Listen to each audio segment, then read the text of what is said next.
कला दर्पण न्यूज। महानगरपालिका निवडणूक प्रचारार्थ मुख्यमंत्र्यांचा शनिवारी वस्त्रनगरीत रोड शो।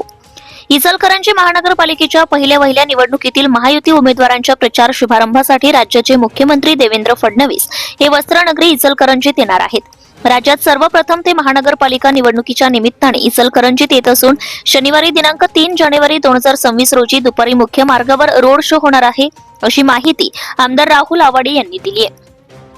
इचलकरंजी महानगरपालिकेच्या सार्वत्रिक निवडणुकीची रणधुमाळी सुरू झाली आहे। महायुतीच्या सर्वच उमेदवारांनी भागाभागात नागरिकांशी थेट संवाद साधत प्रचाराचा श्रीगणेशा केला आहे। या निवडणूक प्रचाराच्या निमित्ताने शनिवार दिनांक 3 जानेवारी रोजी दुपारी 2 वाजता मुख्यमंत्री देवेंद्र फडणवीस यांचा इचलकरंजीत रोड शो आयोजित करण्यात आलाय। राजर्षी छत्रपती शाहू महाराज पुतळा या ठिकाणाहून या रोड शोचा प्रारंभ होईल। तिथून श्री शिवतीर्थ, श्री शंभूतीर्थ, महात्मा गांधी पुतळा, राजवाडा चौक असा रोड शो होईल। याच ठिकाणी सांगता होणार आहे। या कार्यक्रमाचे नियोजन त्याचबरोबर आदर्श आचारसंहिता आणि नियमांचे काटेकोर पालन करण्यासंदर्भात शहर भाजपा कार्यालयात बैठक झाली आहे। बैठकीस प्रदेश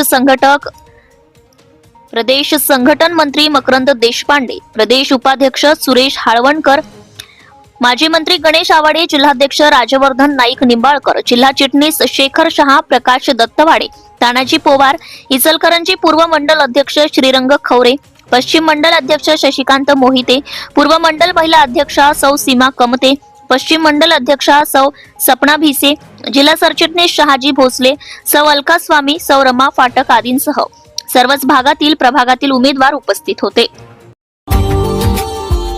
Subscribe now and press the bell icon. Never miss an update.